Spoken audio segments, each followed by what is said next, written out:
আজকে পবিত্র কোরআন মাজিদ থেকে সূরাতুল বাকারার 208 নম্বর আয়াতে কারিমা তেলাওয়াত করেছি। নবীজি সাল্লাল্লাহু আলাইহি ওয়াসাল্লামের পবিত্র মুখ অনুসৃত ছোট ছোট দুটি হাদিস পড়েছি। আল্লাহ তাআলা তৌফিক দান করলে এখান থেকে কিছু কথা বলবো ইনশাআল্লাহ। একটি হাদিস পড়েছি শেষে, এত ছোট হাদিস, বিস্ময়কর। আসলিম তাসলাম, নবীজি সাল্লাল্লাহু আলাইহি ওয়াসাল্লামের বিখ্যাত হাদিস। পৃথিবীর বিভিন্ন দেশের রাজা বাদশাদের কাছে রাসূল যখন ইসলামের দাওয়াত দিতেন, তখন তিনি লিখতেন, আব্দুল্লাহর ছেলে মুহাম্মদুর রাসূলুল্লাহর পক্ষ থেকে তোমাকে আহ্বান করছি, আসলিম তাসলাম, ইসলাম গ্রহণ করো, নিরাপদে থাকবে। সুবহানাল্লাহ পড়েন। আসলিম, মুসলিম হও, তাসলাম, নিরাপত্তা পাবে। যে প্রকৃত অর্থে মুসলিম হয় সে দুনিয়ায় নিরাপত্তা পায়, আখেরাতে আল্লাহ নিরাপদ রেখে জান্নাত দিয়ে দেয়, ওখানেও নিরাপত্তা পায়। আমার পঠিত আয়াত এবং পঠিত হাদিসের আলোকে সংক্ষেপে কিছু কথা বলবো ইনশাআল্লাহ। সম্মানিত দিনী ভাইয়েরা, ইসলাম হচ্ছে একটি পূর্ণাঙ্গ জীবন বিধান। বিধান শব্দের অর্থ হলো আইন, বিধি বিধান বলে না, বিধি মানে কি? সিস্টেম, নিয়ম, আইন, কানুন। তো ইসলাম হচ্ছে একটি পূর্ণাঙ্গ জীবন বিধান, জীবন ব্যবস্থা। ইসলাম কমপ্লিট কোড অফ লাইফ।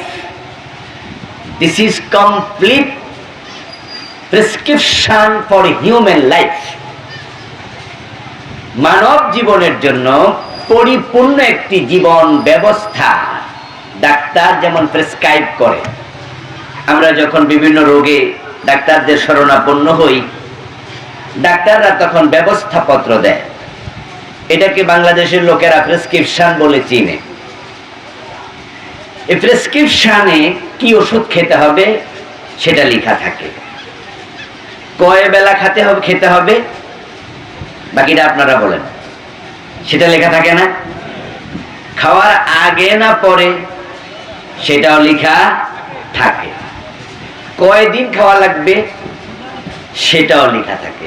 কোন কোন ওষুধের পরে ডাক্তার লিখে দেয় চলবে, এরকম লেখা দেখছেন কোনোদিন? চলবে মানে কি? মানে আমাদের যাতে ডায়াবেটিক আছে, আমারও আছে আলহামদুলিল্লাহ, এটা একটা মা বাবা থেকে পাওয়া আমার সম্পদ। আমার বাবারও ছিল, মায়েরও ছিল, আল্লাহ আমারও দিচ্ছে অল্প বয়স। তো যারা ডায়াবেটিকের পেশেন্ট, ওদের ওষুধের পরে কি লেখা থাকে? চলবে। যারা হার্টের পেশেন্ট, ওষুধের পিছনে লেখা থাকে চলবে। আবার যাদের জ্বর আছে তাদেরকে নাফা, এইচ প্লাস, নাফা 1 বিভিন্ন ওষুধ ডাক্তার দেয়, সেখানে বলে দেয় জ্বর যদি চলে যায় এটা আর খাওয়া চলবে না। অনুরূপ ভাবে ব্যথার ওষুধ দিলে ডাক্তাররা লিখে দেয় ব্যথা কমে গেলে আর খাবেন না। আচ্ছা, এবার বলুন তো, ডাক্তার যে প্রেসক্রিপশন দিল, আপনি যদি সেটা ফলো না করে নিজের মতো ওষুধ খাওয়া শুরু করেন, তাহলে রোগ সারবে না মরবে? কথা বলে না কেন? রোগীর রোগ সারবে না, রোগী মরবে। ঔষধের কিন্তু রিঅ্যাকশনও আছে, বরং ঔষধের রিঅ্যাকশন অসুখের রিঅ্যাকশনের চেয়ে বেশি। ঔষধ ছাড়া রোগ সেরে যায় এমন ঘটনা পৃথিবীতে আছে। আমি দুজন মানুষকে চিনি যারা ঔষধ খান না। একজনের সাথে আমার পরিচয় ছিল 2001-এ। ওনার সাথে আমার পরিচয় ছিল, একই প্রতিষ্ঠানে চাকরি করেছি 1.5 বছরের মতো, কুমিল্লা ব্রাহ্মণবাড়িয়া নবীনগর একটি ফাজিল মাদ্রাসা আমি লেকচারার ছিলাম, তিনি অঙ্কের টিচার ছিলেন। জ্বর, কাশ, সর্দি যাই হতো উনি কোনো ওষুধ খেতেন না। হোস্টেলে একসাথে থাকতাম, স্টুডেন্টদের হোস্টেলে। তা আমি ওনাকে একবার অসুস্থ হওয়ার পরে বললাম যে ভাই, আপনার এই কয়দিন জ্বর, ওষুধ খাচ্ছেন না, যান না ডাক্তারের কাছে। উনি বলে না হুজুর, আমি ওষুধ কোনোদিনও খাই না। তখন আমি বললাম যে তো ওষুধ না খাইলে কেমন হবে? ওষুধ খাওয়া তো সুন্নাহ, রাসূল তো ওষুধ খাইছে। কয়ে ফরজ তো আর না। কথা বোঝেন? ওটা মাসলা বোঝে, ফরজ তো আর না, না খাইলে কোনো গুনাহ হবে? আমি কই না, গুনাহ হবে না। কেন খান না? বলতেছে হুজুর, কুত্তারও তো অসুখ হয়, ছাগলেরও হয়, গরুরও হয়। ছাগল গরুর তো মালিক আছে, এই জন্য আমরা ওষুধ খাওয়াই, কুত্তারে খাওয়াই কেনা? আমি কই কুত্তারে কে খাওয়ায় না? জঙ্গলে হিংস্র প্রাণী আছে, বাঘ আছে, বল্লুক আছে, ওদের অসুখ হয় না? আমি কই হয়। তো ওদের ওষুধ খাওয়ায় কেনা? খাওয়ায় না। ওদেরকে যিনি খাওয়ায় তিনি আল্লাহ, আমারও তিনি সুস্থ করবে, বিশ্বাস আমার আছে। আজিব মানুষ। আমি কই আচ্ছা ঠিক আছে ভাই, তর্ক করে আপনি যান আপনার কথা। আরেকজন আবিষ্কার হলো গত সপ্তাহে। এতদিন একজনের নামই জানতাম, একজনকে চিনতাম যে ওষুধ খায় না। গত সপ্তাহে একজনকে পাইছি। আমি একটা ছোটখাটো কাজ করতেছি আমার বিল্ডিং এ, তো উনি মিস্ত্রি, রড মিস্ত্রি, মাজা ব্যথা, বাড়ি চলে যাবে। তো আমি বললাম যান বাড়ি, ওষুধ কিনছেন? তো সাথে একজন আমার একটা হুজুর, উনি জীবনে কোনোদিন ওষুধ খায় নাই। ওয়ান্ডারফুল। এই ওষুধ খান না? না হুজুর, ওষুধ কোনোদিন খাই না, আজকেও খাইতাম না। আমার বন্ধু ওষুধ না খেলেও সুস্থ হয়, কিন্তু ভুলভাল ওষুধ খাওয়ার কারণে রোগীর মৃত্যু হয়, এমন ঘটনাও আছে। রিঅ্যাকশনটা জঘন্য। এই জন্য ডাক্তারদের প্রেসক্রিপশন ফলো করতে হয় রোগীকে, যদি সে সুস্থ থাকতে চায়। ইসলাম হচ্ছে, কোরআন হচ্ছে মুসলমানের জন্য, বিশ্ব মানবতার জন্য পুরা জীবনের প্রেসক্রিপশন। সুবহানাল্লাহ পড়েন। Complete code of life. আল্লাহ তাআলা আরাফার ময়দানে নবীজির উপরে নাজিল করলেন বিদায় হজের দিন, আল-ইয়াউমা আকমালতু লাকুম দীনাকুম। আজ আমি তোমাদের জীবন ব্যবস্থা, তোমাদের লাইফ প্রেসক্রিপশন ইসলাম, দ্বীন, তোমাদের দ্বীনকে আমি পরিপূর্ণ করে দিলাম।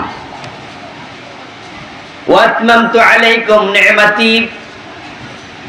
আল্লাহ আবার বলে এটা নেয়ামত, এটা আমার নেয়ামত, আমি আমার নেয়ামতকে তোমাদের জন্য সম্পূর্ণ করে দিলাম। ওয়ারাদিতু লাকুমুল ইসলাম দীনা, এবং ইসলামকে জীবন ব্যবস্থা হিসাবে দিয়া আমি আল্লাহ খুশি হয়ে গেছি। আমি তোমাদের জন্য ইসলামকে লাইফ প্রেসক্রিপশন হিসাবে দিয়ে, কমপ্লিট কোড অফ লাইফ হিসাবে দিয়ে রাদিতু, আমি খুশি হয়ে গেছি। তো ইসলামকে পরিপূর্ণ বানাইয়া আমাদেরকে দিয়ে আল্লাহ খুশি। আমরা যারা ইসলামকে পাইলাম, আমাদের খুশি হওয়ার প্রয়োজন আছে না নাই? ইসলামকে জীবন ব্যবস্থা হিসাবে পেয়ে আপনারা খুশি আছেন? আচ্ছা, যদি খুশি থাকেন তাহলে ইসলামে যা আছে তা গ্রহণ করা লাগবে না? তো গ্রহণ না করলে খুশি আছেন, এটা মিছা কথা। ইসলামকে জীবন ব্যবস্থা হিসাবে পেয়ে আপনি খুশি, তো তাহলে ইসলামের যত আইন আছে এগুলো পেয়ে তো আপনি খুশি হবেন। কিন্তু আমরা কি বাংলাদেশে ইসলামের আইনে দেশ চালাই? আমাদের দেশে কি ইসলামের আইনে আদালতে বিচার হয়? আমাদের দেশে কি ইসলাম দিয়া অর্থনীতি চলে? আমাদের দেশে কি ইসলাম দিয়া শিক্ষানীতি চলে? সচিবালয় চলে, বঙ্গভবন চলে, গণভবন চলে। তো ইসলাম পাইয়া না আপনারা খুশি, তো কিছু যে লাগাইলেন না কামে।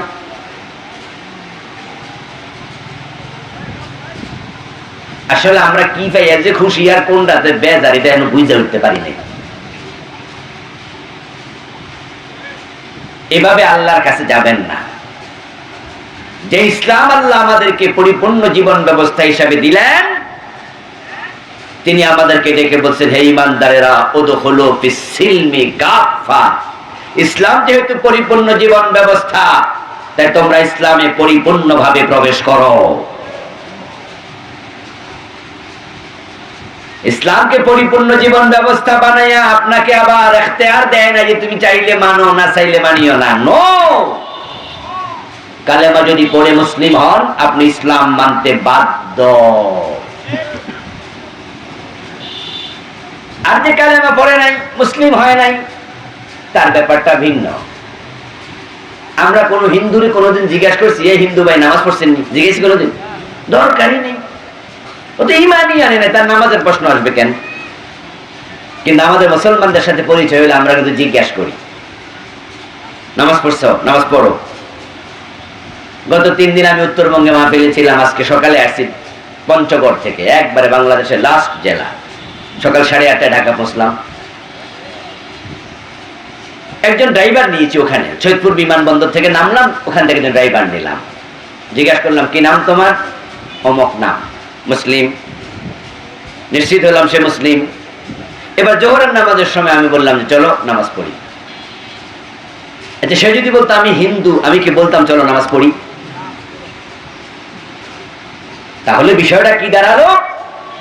আপনি ইসলাম গ্রহণ করার পরে ইসলাম মানবেন না, এই অধিকার আপনার আর নাই। এখন ইসলাম গ্রহণ করার পরও আল্লাহর আইন মানবেন না, তাহলে আল্লাহ আপনাকে বলছে তোমার মতো মুসলমান আমার দরকার নাই।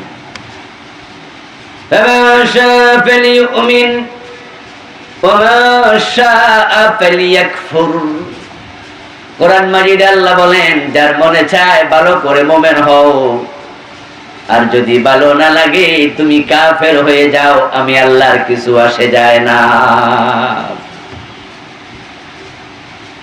ভালো করে মুমিন হওয়ার মানে কি?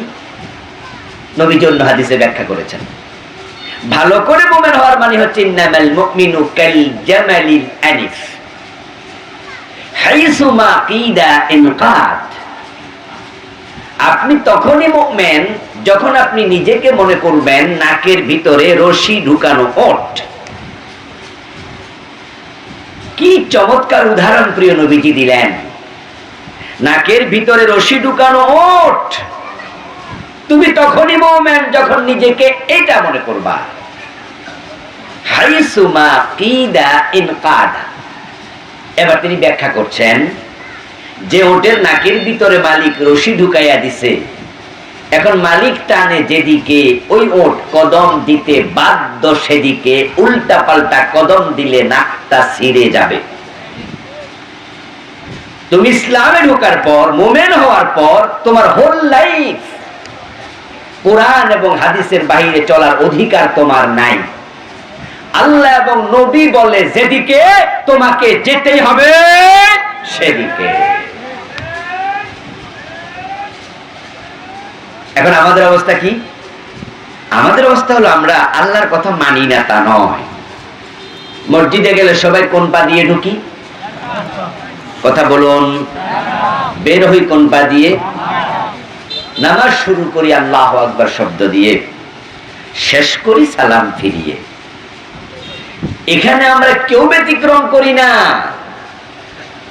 কারণ আমরা রাসূলকে মানি, আল্লাহকে মানি।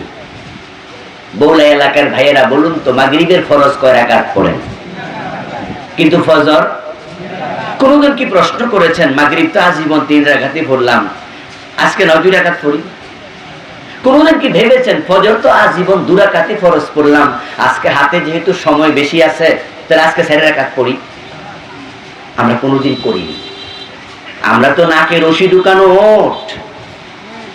একবার আমাকে একজন প্রশ্ন করছিলেন যে হুজুর, মাগরিবের ফরজ 3 রাকাত, যোহরের ফরজ 4 রাকাত, ফজরের ফরজ 2 রাকাত, এরকম কম বেশি হলো কেন? আমি উত্তর দিলাম যে এই বিষয়ে কোন হাদিস আছে আমার জানা নাই, কোন সাহাবী রাসূলকে জিজ্ঞাসা করে নাই, তা আপনার এত জানার শখ হইল কেন? এটা না জানলে কি চলে না? কই না হুজুর, এমনি কইলাম আর কি। আমি কই যে আল্লাহ ফরজ করছে তাই। সবকিছু প্রশ্ন করো না। ছোট বাচ্চারা মা বাবারে কয়, মা আমারে আপনি পাইছেন কই? মাঝে মাঝে কয় না? কথা কয় না কেন ভাইয়েরা? কয়নি মাঝে মাঝে? তো মা যদি কয় তুই আমার ফেডের ভিতরে আসিনি, তাহলে তো কত মা গো বাঁচলাম কেমনে? ছোট মানুষ তো। এখন মা এবার আরেকটা উত্তর দিতে হবে, পরে আবার জিগাইবো তাহলে কোন জায়গা দিয়ে আইলাম? কি মুসিবতের প্রশ্ন। এজন্য মা আস্তে করে কয় তোরা হাসপাতালতে আছি। যারা হাসপাতালে জন্ম নেয় মা জবাব দি কর, কি জবাব দেয়? তোরা হাসপাতালে পাইছি। বাচ্চার প্রশ্নের মতো প্রশ্ন চলবে না যে কেন মাগরিব 3 রাকাত, কেন ফজর 2 রাকাত। আল্লাহ বলেছে তুমি মানো। ইসলাম গ্রহণ করার পর নাকে ঢুকানো রশি ঢুকানো ওঠ হয়ে যাও। তাহলে তুমি আল্লাহর গোলাম। আর যারা আল্লাহর গোলাম হবে, আল্লাহ তাআলার বক্তব্য, হাসরের দিন তিনি মানুষকে জান্নাত দেওয়ার আগে বলবেন ফাদখুলি ফি ইবাদি ওয়াদখুলি জান্নাতি। ফাদখুলি ফি ইবাদি, ও হাসরের ময়দানে উপস্থিত মানুষেরা, তোমরা আমি আল্লাহর গোলামের কাতারে দাঁড়াও। যারা সেদিন গোলাম হয়ে নিজেকে ওই কাতারে ঢুকাতে পারবে, এবার আল্লাহ বলবেন ওয়াদখুলি জান্নাতি, তোমরা আমার জান্নাতে ঢুকে যাও। যারা নাকে রশি ঢুকানো ওটের মতো আল্লাহর গোলামি করছে, রাসূলের কথা শুনছে, আল্লাহ রাসূল যা বলছে লাভ হইলেও মানছে, লস হইলেও মানছে, হাসিতেও মেনেছে, দুঃখেও মেনেছে, যখন ভালো ছিল তখনও মেনেছে, আল্লাহর কথা মানতে গিয়ে জেলখানার কয়েদি হওয়া লাগছে, এমন ঘটনা আছে, ফাঁসির মঞ্চ যাওয়া লেগেছে, সেখানেও আল্লাহ রাসূলের কথার বাহিরে চলে নাই। এভাবে পুরা জীবন যারা আল্লাহর কাছে ওয়াকফ করে দিয়েছে, তারা সেদিন গোলামের কাতারে দাঁড়াবে। তারা আল্লাহরই তো গোলাম, আল্লাহর গোলামি করেছে পুরো জীবন। আর কিছু লোক আছে তারা মসজিদে ঠিক আল্লাহরে মানছে, ওই যে ডান পা দিয়া ঢুকছে, বাম পা দিয়া বের হইছে, আল্লাহু আকবার বলে নামাজ শুরু, সালাম ফিরিয়ে শেষ। ইমাম যদি ভুল করে ইমামরেও লোকমা দিছে, কিন্তু এই লোকটাই আবার মসজিদের বাহিরে গিয়া আল্লাহরে মানে নাই। ব্যবসা করতে যাইয়া নামাজি মানুষ ওজনে কম দেয়, এমন লোক বাংলাদেশে নাই। দাড়িওয়ালা মানুষ মানুষের ঠকাইছে, ব্যবসা করতে গিয়ে ঠকাইয়া দিছে, এমন ব্যবসায়ী নাই। রমাদানে রোজা রাখে, হজও করেছে, এমন লোকও আছে যে আবার সুদে টাকা লাগায়, আছে এমন মানুষ। মসজিদে গিয়ে সে কাকে মানে? কথা বলুন প্লিজ, কাকে মানে? কিন্তু এই লোকটা ব্যবসা করতে গিয়ে আল্লাহকে আর, যখন সে ভোটের সময় আসে, ভোট একটা আমানত, এই আমানতটা সে খেয়ানত করে, বাটপার সিটার চোর ডাকাতরাও ভোট দেয়, কারণ হে তার 100 টাকা দিচ্ছে, 500 টাকা দিচ্ছে, এটা বিড়ি খাওয়াইছে ভোট দিয়ে। অথচ ইন্নাল্লাহা ইয়ামুরুকুম আন তুআদ্দুল আমানাতি ইলা আহলিহা, কোরআন মাজিদ আল্লাহ বলেন তোমাদের আল্লাহ তোমাদের রব তোমাদেরকে অর্ডার করছেন আমানতটা যথাযথ জায়গায় পৌঁছায়া দাও। এই যে আপনি 100 টাকা 1000 টাকা পাইয়া খারাপ মানুষের ভোট দিলেন, যে বেনামাজি হেরে ভোট দিচ্ছেন, আপনাকে যদি আমি জিজ্ঞাসা করি আপনি এবার যারে ভোট দিলেন সে এমপি হইয়া দেশের টাকা চুরি করবে কি করবে না, এই বিষয়কে আপনি নিশ্চিত? আপনি বলেন যে না, উনি আসলে তো হুজুর মানুষ না, তো ইমামও না, আবার ভালো মুসলিমও মনে হয় না, বিড়িও টানে মাঝে মাঝে দেখছি, দাড়ি মারি তো নাই, তবে ভোট দিছি কিন্তু চুরি করবে না এটা কিন্তু আমি নিশ্চিত না। তাহলে আপনি এমন মানুষে ভোট দিলেন কেন? এটা না আমানত? এখন আপনার প্রাপ্ত ভোট যেটা আপনি দিলেন, এটা পাইয়া সে চুরি করলো, এমপি হইয়া ডাকাতি করলো, তখন আপনার আমল নামায় তার চুরির গুণাগুলো অটোমেটিক যোগ হয়ে গেল। মসজিদে গিয়ে আল্লাহকে মানলেন, বাহিরে আর মানলেন না, এভাবে চলছেন, সুদ খাচ্ছেন, ঘুষ খাচ্ছেন, মানুষ ঠকাচ্ছেন, বউয়ের মোহর দেয় নাই, এমন স্বামী কি এখানে 2-4 জন নাই? ওরা আমি স্বামী কই না, বলি তুমি আসামি। এবার আপনাদের কাছে জবাব চাইবে একটা বিষয়, বলুন যারা নিজের মন মতো চলে, কিছু মানে ইসলাম কিছু মানে না, সে কি আল্লাহর গোলাম না তার নফসের গোলাম? আর যারা নফসের গোলাম হয় হাসরের ময়দানে তারা আল্লাহর গোলামদের কাতারে দাঁড়াতে পারবে না। ও দোস্ত, টাকার প্রতি লোভ কার নাই? বাচ্চা মানুষ পর্যন্ত টাকা দিলে হাত বাড়ায়। দুনিয়া হালুয়াতুন খাদিরা, নবীজি সাল্লাল্লাহু আলাইহি ওয়াসাল্লাম বলেন দুনিয়ার সম্পদগুলো, দুনিয়ার বিষয়গুলো বড় আকর্ষণীয়। হালুয়া মানে মিষ্টি, খাদেরা মানে সতেজ। দুনিয়ার টাকা পয়সা, নারী গাড়ি বাড়ি ক্ষমতা, এগুলো বড় লোভনীয় জিনিস, এর প্রতি আকর্ষণ সবার আছে, কিন্তু সেই আকর্ষণ থাকার পরেও 1000 লক্ষ টাকা সিগনেচার দিলে ঘুষ পেত, এরপরও ঘুষ খায় না এমন 2-4 জন সৎ অফিসার আছে না নাই? সুযোগ পাওয়ার পরও ঘুষ খাইল না। রাস্তায় টাকা পড়ে আছে, রাস্তায় টাকা পড়ে আছে, তারপরও টাকা নেয় না। গাড়িতে রেখে সিএনজিতে ব্রিফকেস ভর্তি টাকা রেখে নেমে গেছে, সিএনজি ওয়ালা এটা থানায় জমা দিছে, কিন্তু সে বাড়িতে নিতে পারতো চুরি করে, না জানাইয়া নেয় নাই। ওদের ব্যাপারে আল্লাহ বলছে ও আম্মা মান খাফা মাকাম রাব্বিহি ওয়া নাহান নাফসা আনিল হাওয়া ফাইন্নাল জান্নাতা হিয়াল মাওয়া। যারা মনে যা চায় তাই করে না, মনকে কন্ট্রোল করে, আল্লাহ এবং রাসূল যা বলেছে সেটা করে, ফাইন্নাল জান্নাতা হিয়াল মাওয়া, আমি আল্লাহ ঘোষণা করছি তার জন্য জান্নাত বানাইছি। আমার সাথে আপনারা যারা আজকে আছেন সবাই জান্নাতে যেতে চান? জান্নাতে যেতে চাইলে টাকনুর নিচে তো কাপড় পরা যাবে না। টাকনুর উপরে কাপড় পরলে একটু হালকা কেমন কেমন লাগে, এটা ঠিক, কিন্তু আবার পরে অভ্যাস হয়ে গেলে কেমন কেমন লাগবে না। টাকনুর নিচে কাপড় পরলে জাহান্নামে যাওয়া লাগে। তা আপনি চাচ্ছেন জান্নাতে যাবেন, কিন্তু কাম করছেন জাহান্নামের। নবীজি বলছেন মা আসফালা মিনাল কাবাইনি মিনাল ইজারে ফিন্নার। যে ব্যক্তি তার পরনের কাপড়টা সে টাকনুর নিচে নিল সে জাহান্নামী। অন্য হাদিসে নবীজি বলছেন যে আল্লাহ কিয়ামতের দিন যাদের দিকে তাকাবে না, কথা বুঝেন, কিছু মানুষ আছে হাসরের দিন আল্লাহ আপনার চোখের দিকে চোখ রাখবেই না। তো আল্লাহর চোখে যদি আপনার চোখ না মিলে, আপনার দিকে রহমতের নজরে না তাকায়, জান্নাত পাওয়ার কোনো সম্ভাবনা আছে? যাদের দিকে আল্লাহ তাকাবে না তার মাঝে একজন আল মুসবিলু ইজারাহু। নবীজি বলছেন যে তার ইজারকে, তার পোশাক, লুঙ্গি, প্যান্ট, পায়জামা এগুলাকে অহংকার বসে টাকনুর নিচে দেয়, আল্লাহ তার দিকে তাকাবেও না, তো জান্নাত পাবে কেমনে? জান্নাতে যেতে চান কিন্তু সুদে টাকা লাগাইয়া বসে আছেন।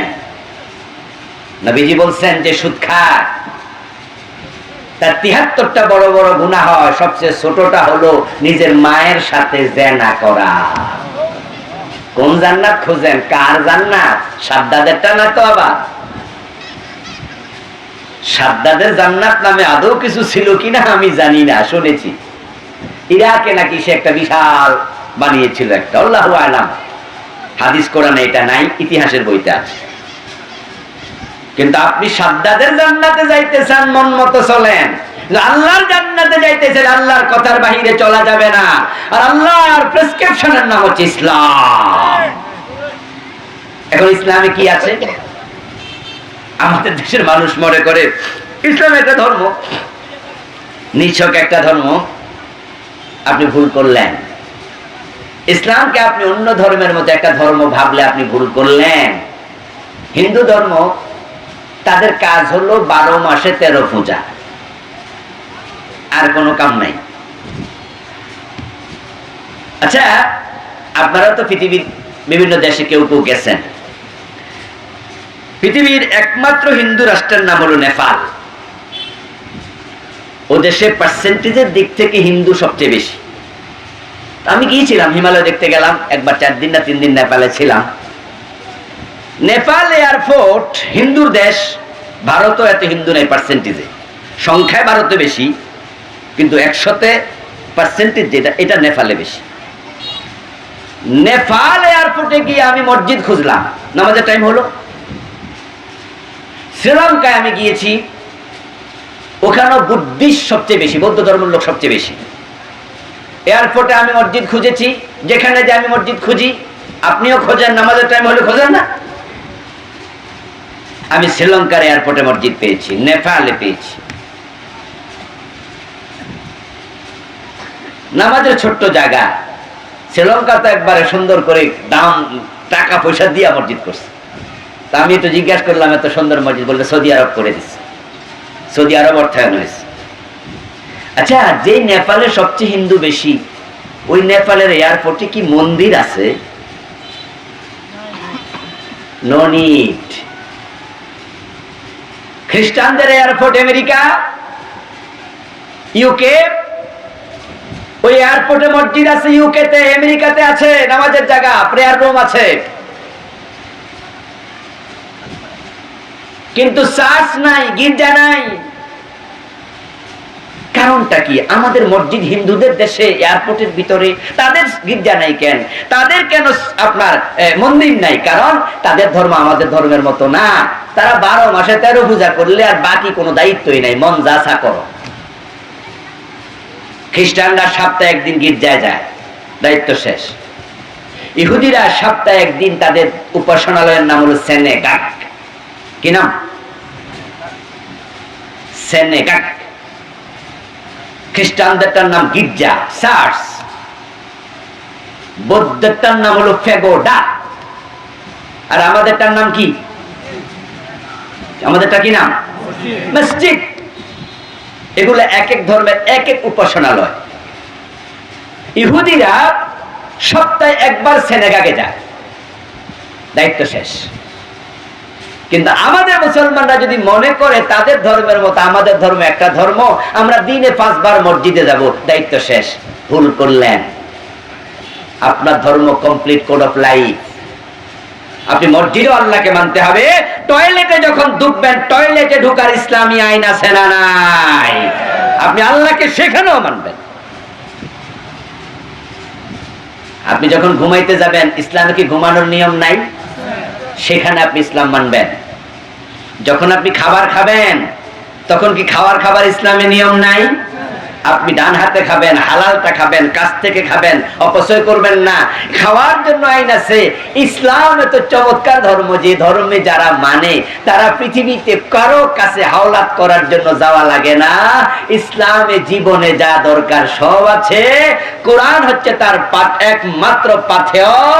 এজন্য আমরা ছাত্র জীবন থেকে স্লোগান দিয়ে এসেছি, সব সমস্যার সমাধান দিতে পারে আল কোরআন। আল্লাহ বলেন, আমি কিতাবে কিছু বাকি রাখি নাই। তিবয়ানাল লিকুল্লি শাই। আমার কোরআন হচ্ছে সব জিনিসের ব্যাখ্যা, সবকিছু আছে। ইবনে আব্বাস রাদিয়াল্লাহু তাআলা আনহু, উনি কোরআনের সবচেয়ে বড় মুফাসসির, নবীজির পর রাইসুল মুফাসসিরিন ওনাকে বলা হয়। উনি বলেছেন, যদি আমার কোনো ওটের রশি হারিয়ে যায়, আমি কোরআনে খুঁজলে ওই রশিটাও খুঁজে পাই। আল কোরআন ইউফাসসিরুহুজ জামান, এটা ইবনে আব্বাসের বক্তৃতা। কোরআন এমন এক কিতাব, সকল যুগের সাথে এটা মিলবে। ইবনে আব্বাস রাদিয়াল্লাহু তাআলা আনহু মাঝে বললেন, ওনার ওটের রশি হারাইলে সেটাও কোরআনে খুঁজে পান। মানে কি? এর মানে হচ্ছে কোরআনের দলিল 4 রকমে আসে। একটা ইবারাতুন নাস, আর একটা ইশারাতুন নাস, আর একটা দালালাতুন নাস, আর একটা ইক্তিজাউন নাস। অর্থাৎ আল্লাহ তাআলা আমাদেরকে শিখান, আমাদেরকে বুঝান, একটি মুসলিম রাষ্ট্রে কেউ কিছু হারাইলে এটা কেউ নেবে না। আমার ঘড়ি পড়ে থাকবে, টেবিলের উপর আমার মোবাইল পড়ে থাকবে, আমি এটা রেখে চলে যাব ভুলে, আমি আবার এসে এখানে এটা পাবো। এখানে যদি আমি নাও পাই, কমপক্ষে যারা এটা ফ্যান্ডেলটা ঘটাবে তাদের কাছে পাবো। তারা কেউ আমার এটা নেবে না। আমি নিশ্চিত যে আমার মোবাইল কেউ নেবে না। মুসলমান কারো মাল নিতে পারে না, ইসলাম তাকে এটাই শিখায়। আমি আমার ওটের রশিটা কোথায় হারাইছি, আমার একটা অনুমান হইব না? যেমন ধরেন, আমি আপনাদের এখানে মাহফিলে আসছি, কিছুক্ষণ পর আমি গাড়িতে করে রওনা দিয়া হঠাৎ আমার মনে হলো মোবাইলটা কই, মোবাইলটা তো নাই। তখন আমার প্রথম খেয়াল আসবে, আমি তো স্টেজে মোবাইলটা নিয়েছিলাম, হয়তো সেখানেই। ইসলাম আমাকে বলবে, তুমি সেখানে ফিরে যাও, তোমারটা কেউ নেবে না। মুসলিম কখনো অন্যের মাল আত্মসাৎ করতে পারে না। তো আমার ওটের রশি আমি কোথায় হারাইছি তো আমি বুঝি, সেখানে গেলে আমি পেয়ে যাব। আফসোসের বিষয় কি জানেন? আমরা সব অধিকাংশ নফসের গোলাম। আমাদের কাছে এসব দ্বার ধারে না। আমরা ইসলামের যত সৌন্দর্য সবটা নিয়েছে বিজাতিরা। এই জন্য তারা এখন উন্নত, তারা আছে ভালো। ইসলাম আছে যেখানে, শান্তি থাকবে সেখানে। শান্তি আছে জাপানে, শান্তি আছে আমেরিকা, শান্তি আছে অন্য অন্য দেশে। কারণ ইসলামের যত বিধান তারা কাফের হইয়া তারাই মানতেছে। গত সেপ্টেম্বরের 29 তারিখ জাপানে গিয়েছি 2 দিনের সফরে, 29, 30 ছিলাম, 1 তারিখ চলে আসছে। আমার এক বাঙালি ভাই আমাকে তার ওয়ালেটটা দেখালেন, মানি ব্যাগ, এটা লম্বা মানি ব্যাগ, এর ভিতরে মোবাইলটা ঢোকে। প্রসঙ্গক্রমে বললেন যে হুজুর আমি এই মানি ব্যাগটা 3 বার হারাইছি, 3 বার পাইছি। জাপানের কথা বলতেছে, 3 বার হারাইছি, 3 বার পাইছি, এবং যে টাকা ছিল টাকা সহ পাইছি। আমি বললাম বাংলাদেশে তো পকেটেই থাকে না। উনিও বাংলাদেশি, উনি জানে। আমি হাসি আর কইলাম আর কি, যে আরে আমার দেশ, এখানে হলো মুসলমানের সংখ্যা এত কম, সেখানে মানুষের সংখ্যা 12.5 কোটি, কম বেশি। মুসলমান আছে মাত্র 1-2 লাখ 3 লাখের মতো, তাও বাংলাদেশি সব মিলাইয়া যারা গেছে, পার্সেন্টেজে পড়ে না, 1.0000.12, সব কাফের।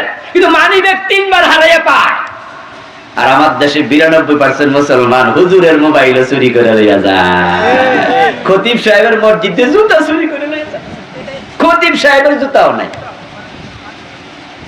Example is the better than advice.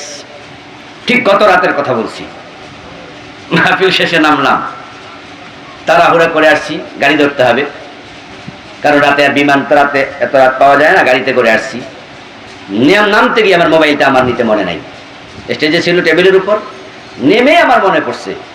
আমার একজন সঙ্গী ছিল, বললাম যে মোবাইলটা নিয়ে আসেন, উনি যায় মোবাইলটা নিয়ে আসছে। কিন্তু মজার ব্যাপার হলো গাড়িতে উঠে আমারে বলতেছে হুজুর আমি যাই এদিকে আপনার মোবাইল একজন দইরা মাত্র পকেটে ঢুকাইতেছে। স্টেজের উপরের কথা বলছি, নিচের লোকেরা তো চোর ডাকাত বাটপার শিকার থাকতেই পারে, এত মানুষের ভিতরে পকেটম্যান 2-1টা থাকতে পারে না? এতেও কিন্তু আপনাদের মতো টুপি মাথা দিয়ে বসছে। কিন্তু স্টেজে যারা আছে তারা তো খারাপ মানুষ হওয়ার কথা নয়। বললো যে একটু পরে গেলে হুজুর মনে আর পাইতাম না, এই মাত্র লইয়া ঢুকাইতেছে, আর আমি যে এটা হুজুরের মোবাইল, তখন ও আচ্ছা আচ্ছা নেন নেন নেন। খ্রিস্টান হয়ে বৌদ্ধ হয়ে চুরি করে না, ওজনে কম দেয় না, মালে বেজাল দেয় না। তুমি মুসলিম কে বলেছে? قال رسول الله صلى الله عليه وسلم المسلم من سلم المسلمون من لسانه ويده। নবীজি বলেন সেই তো মুসলিম যার হাত থেকে, যার জবান থেকে অন্য মানুষ নিরাপত্তা পাবে। আপনার হাত দিয়ে আপনি কারো ক্ষতি করবেন না, আপনার মুখ দিয়ে আপনি কারো ক্ষতি করবেন না, করলে আপনি মুসলিম না। আসলে ইসলাম শব্দটা কি? উঠতেছেন কেন? ওঠাউঠি করবেন না। ইসলাম কি? ইসলাম হচ্ছে কিছু আইন। আল ইসলাম হিয়া তিলকা শারা'আ আল্লাতী ইয়াতাহাক্কাকু বিহা সালাম। ইসলাম হচ্ছে কিছু বিধান, কিছু আইন, যেগুলো সমাজে প্রতিষ্ঠিত হলে শান্তি আসে। এখন বাংলাদেশে শান্তি কেন নাই? আমার রাষ্ট্রে ইসলাম প্রতিষ্ঠিত নাই। শান্তি পেতে চাইলে আল্লাহর কোরআনকে মসজিদ থেকে সংসদ ভবনে পাঠাতে হবে। কোরআনের আইন এস্টাবলিশ করতে হবে, ইসলামকে আইন হিসাবে সমাজে প্রয়োগ করতে হবে। ইসলামের বিধান কি ছিল? আজান হলে দোকান বন্ধ করো। আমাদের দেশে আজান হলে দোকান বন্ধ হয়? বাইতুল মুকাররমে হয়নি? জাতীয় মসজিদ, মার্কেটটা হচ্ছে মসজিদের অধীনে। ওই মসজিদের অধীনে যে মার্কেট, সে মার্কেটের দোকান বন্ধ হয় না। জোহরের টাইমে দেখবেন উপরে নামাজ চলে, নিচে বেচা কেনা চলে। বাইতুল মুকাররমের খতিব মাওলানা কি নাম ওবায়দুল হক সাহেবের পরে যিনি ভারপ্রাপ্ত খতিব ছিলেন, শরীয়তপুর বাড়ি, মারা গেছে, নাম ভুলে গেলাম। 1900 একবার এক মাহফিলে একসাথে যাচ্ছিলাম, তখন তিনি ভারপ্রাপ্ত খতিব ওবায়দুল হক সাহেব ইন্তেকাল করছে, উনি ভারপ্রাপ্ত খতিব আল্লামা নুরুদ্দিন রাহিমাহুল্লাহ, আল্লাহ তাকে জান্নাত নসিব করে, বলেন আমিন। নুরুদ্দিন সাহেবকে আমি বললাম, হুজুর আপনার বাইতুল মুকাররমে মসজিদ মার্কেটে নামাজের টাইমে ব্যবসা চলে কেমনে? আপনারা কমিটিরা কেন আইন করেন না যা আজান হলে কমপক্ষে 30 মিনিট 20 মিনিটের জন্য দোকান বন্ধ রাখো? আরেকটা কথা বললাম যে হুজুর বাইতুল মুকাররম উত্তর গেট দিয়ে যখন ঢুকি মার্কেটের দিকে, তখন সেখানে নিচে দেখি কিছু মানে বেপর্দা মহিলা, অর্ধলঙ্গ মহিলা, তারা ছবি সহ বই বিক্রি করে। হকার, ওখানে দোকান দিছে, একবারে খেজুর টেজুর বিক্রি করে দেখবেন, তারপরে বাইতুল মোকাররমে ঢুকতে মার্কেটের দিকে এখানে দেখবেন যে ছবিওয়ালা অর্ধলঙ্গ ছবি, মহিলার ছবি এরা বিক্রি করতেছে। আমি বললাম যে হুজুর, মসজিদ মার্কেটে ব্যাপক দামের ছবি বেচে, ওই দোকানের ভাড়া না হইলে কি মসজিদ চলবে না? কিছু করেন। উনি আমার ইশারা দিয়ে কয়, সাথে আরো কিছু লোক ছিল, আমারে কয় যে এগুলো আপনারা লেখেন। মানে উনি কি কইলে আবার উনার চাকরি যায়, টেনশন। প্রিয় ভাইয়েরা আমার, ইসলাম যখন আসবে তখন অফিস, আদালত, সচিবালয়, মন্ত্রণালয় সব জায়গায় আজানের পরে দোকান বন্ধ হবে, অফিস বন্ধ হবে, টিউনো মসজিদে টিউনো ইমামতি করে নামাজ পড়াবে, ডিসি অফিসে ডিসি ইমাম হবে, বাইতুল মোকাররমে রাষ্ট্রপ্রধান ইমাম হয়ে জুমার খুতবা দেবে।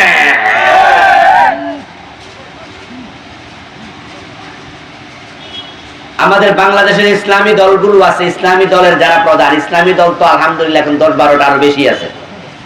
যতগুলো ইসলামী দল আছে সবগুলা দলের ইসলামী দলের প্রধান প্রত্যেকে বাইতুল মোকাররমে জুমার খুতবা দেওয়ার যোগ্যতা আছে। আর ইসলামী দল বাদ দিয়া জেনারেল দলে যান, এরা ওযু ভালো করে জানে না, ওরা নামাজের আরকান, হাকাম, 13 ফরজও জানে না। অথচ যারা ইসলাম বুঝলো না, ওযুর ফরজ জানলো না ভালো করে, তাদেরকে আপনারা 54 বছর দেশ চালাইতে দিবেন, ওদের পক্ষ নিলে আপনি ভালো মুসলমান হতে পারেন না।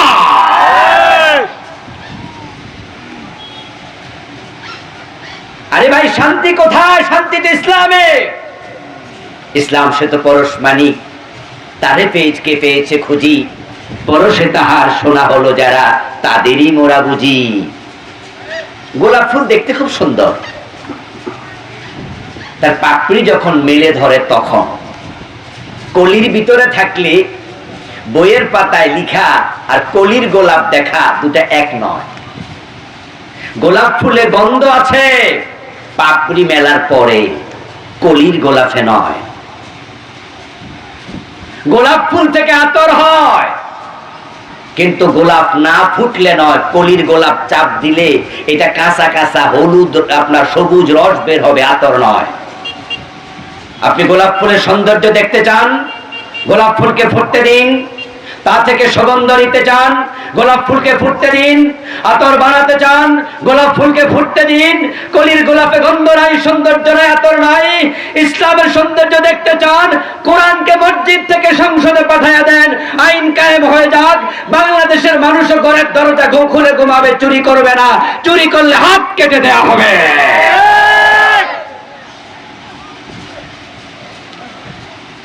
চুরি করলে হাত কাটবে, এটা আল্লাহর কোরআনে আছে কিনা?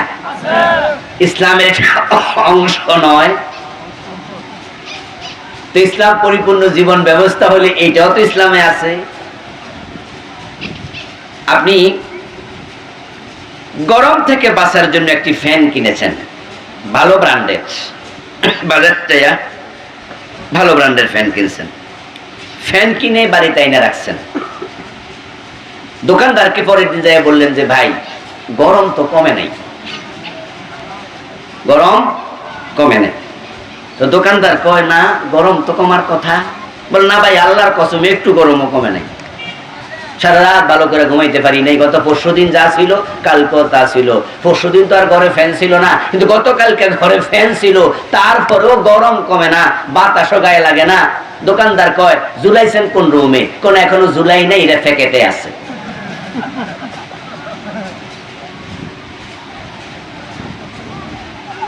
মুসলমান, তুমি ফ্যান কিনেছো, প্যাকেটে রাখছো, এখনো ঝুলাও নাই, সুইচে টিপ দাও নাই, তোমার বাতাস লাগবে। তুমি ব্যাককল হইছো, শান্তি পাই না, কোরআনের আইন আছে কয় না। তো কোরআন কই গো? মসজিদে, প্যাকেটের ভিতরে, খামের ভিতরে, গিলাফের ভিতরে। আল্লাহর বক্তব্য, দুখুলু ফিস সিলমে কাফা, ইসলামে পুরা ঢোকো। কিন্তু আমরা অর্ধেক ঢুকেছি, অর্ধেক ঢুকলে পরে জান্নাত মিলে না রে ভাই, জান্নাত মিলে না। ঢাকা যাওয়ার জন্য গাড়িতে উঠেছেন 32 যাইয়া, বাসে ওঠার পরে আপনি ঢাকা যাবেন বটে, এক পা বাসের ভিতরে দিলেন, আর একটা পা গাড়ির বাহিরের মাঝে দরজায় ঝুলাইয়া এমনি দাঁড়ায় রইলেন। 2-4-5 মিনিট যাওয়ার পর হেলপার এভাবে দাঁড়ায় থাকতে আপনাকে দেবে না। হেল্পার বললে কি হয়েছে ভাই, উঠলে ওঠেন, না উঠলে নামেন, ঠিক না? কবুনি কবুনি, এই আপনি এরকম ঝুলে রয়েছেন কেন, এক ঠ্যাং বাইরে এক ঠ্যাং ভিতরে? আমি ঢাকা যাবো। তো ঢাকা তো যাইবেন, তো এনে খারাইছেন কেন? কারণ আমি এমনি যাবো। হেল্পার বলবে মিয়া এসব পাগলামি করলে চলে, ঢুকলে ওঠেন, না উঠলে নামেন, এমনি যাইতে পারেন না, সিস্টেম আছে।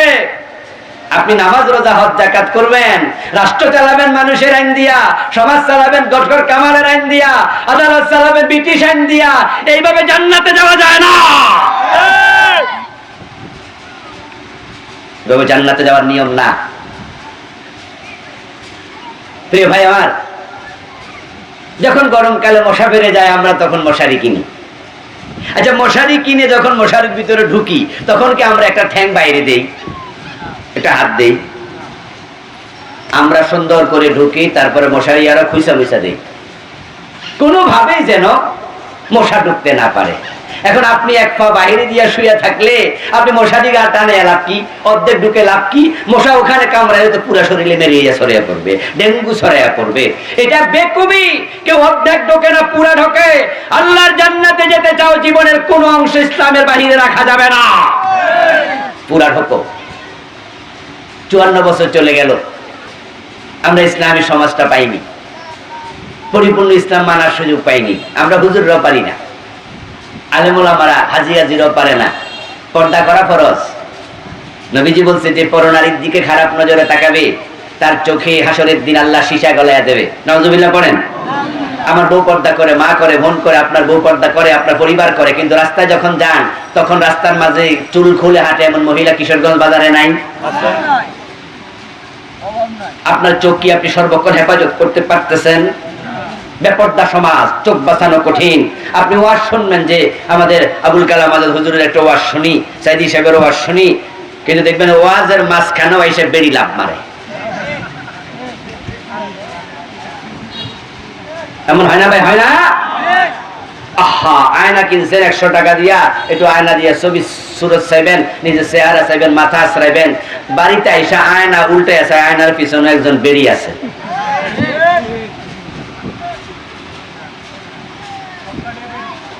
এখন সমাজে পর্দা যদি চান, রাষ্ট্রে পর্দা লাগবে, এমন আইন করা হবে শালীন পোশাক ছাড়া বের হওয়ার কারো সুযোগ আর থাকবে না। পোশাকের আইন করা হবে, এটা করা উচিত। ইফটিজিং এর আইন হয়েছে না, জানেন না আপনারা? কোন মেয়ে কোন ছেলেকে, কোন ছেলে কোন মেয়েকে যদি শীষ দেয়, চোখ টিপ দেয়, তার ওড়না ধরে টান দেয়, এটাকে বলে ইফটিজিং। উত্ত্যক্ত করেছে, সর্বনিম্ন 6 মাস জেল, আর উপরেও আছে, জরিমানা আছে। আচ্ছা, যদি কোন ছেলে কোন মেয়েকে চোখ টিপ দিলে, উত্ত্যক্ত করলে 6 মাস জেল হয়, যে মেয়ে পেট দেখাইয়া, পিঠ দেখাইয়া, বুক দিয়া দেখাইয়া বাইর হইছে, সে কি ছেলেদেরকে টিস করছে না? তার জন্য আইন হবে। আপনি মাছ ভাজি করে বিড়ালের সামনে রাইখা বিড়ালকে উপদেশ দেবেন, বিড়াল মাছ খাইস না, এও আজ বিড়ালে শুনবো? আপনার উচিত হচ্ছে যেই মাছ, যেখানে যে প্লেটে মাছ আছে ঢাকনা দেন, ঢাকনা দিয়ে দিলে বিড়াল আর দেখবে না, খাবেও না। তেঁতুল সামনে এনে আপনি বলবেন যে ঠোঁটে যেন লালা না আসে, এটা শুনবে না, এটা স্বভাবজাত। আল্লামা আহমদ শফি রাহিমাহুল্লাহ এই উদাহরণটা দিয়েছে। আর একদম জালেম উনাকে তেঁতুল হুজুর বলে টিটকারি করেছে। ইসলাম যখন আসবে পর্দার পরিবেশ হবে। এই যে কিছুক্ষণ আগে বললাম সুদ খাইলে 73টা গুনাহ, সবচেয়ে ছোটরা নিজের মাকে বিয়ে করা, মায়ের সাথে জেনা করা, নাউজুবিল্লাহ। ওয়াজ করলে সুদ বন্ধ হয়? বন্ধ করার জন্য একটা আইন লাগবে, আইন। ইসলাম হচ্ছে আইনের নাম, আল্লাতী ইয়াতাহাক্কাকু বিহাস সালাম, যে আইনের মাধ্যমে শান্তি আসবে। বড়র যুগে এসেছিল, অর্ধ দুনিয়ার সম্রাট ওমর গাছতলা একা একা ঘুমাতেন, বডিগার্ডের প্রয়োজন হয় নাই। আমরা এমন একটি বাংলাদেশ চাই যেখানে শান্তি থাকবে বিরাজিত, যেখানে আমরা নিরাপদে থাকবো, ঘরের দরজা খুলে আমরা ঘুমাবো, চুরি হবে না, রাষ্ট্রের টাকাকে তসরুপ করে বিদেশ বাড়ি বানাবে না। এমন একটি বাংলাদেশ গড়ার সুযোগ কিন্তু আসছে। জুলাই বিপ্লবের পর ইসলাম আলাদারকে আল্লাহ মাথা তুলে উঁচু করে দাঁড়ানোর সুযোগ করে দিয়েছে। ডাকসু, জাকসু, রাকসু, চাকসু চারটা বিশ্ববিদ্যালয় নির্বাচনে যুবকেরা যুবতীরা ইসলামের পক্ষে ম্যান্ডেট দিয়ে বুঝিয়ে দিয়েছে, যুবকের ইসলামের পক্ষে চলে এসেছে। এখন আমরা মাথা তুলে দাঁড়ালে আলেমরা করে জালেমরা লেজ তুলে ফালিয়ে যাবে। ইসলাম ওয়ালারা কোরআন ওয়ালারা মাথা তুলে কোরআনের পক্ষে দাঁড়িয়ে যান, ইসলামের পক্ষে দাঁড়িয়ে যান। ইসলামকে আমরা এবার সংসদ পর্যন্ত নিতে চাই, ইসলামকে আমরা সমাজে স্টাবলিশ দেখতে চাই। সে মর্মে সকলে মিলে কাজ করার তৌফিক আল্লাহ আমাদের দান করুন, বলি আমিন। হাযা মা ইনদি ওয়াল ইলমু ইনদাল্লাহ আলাইহি তাওয়াক্কালতু ওয়া ইলাইহি উনীব। প্রিয় ভাইয়েরা, মাগরিবের সময় সমাগত।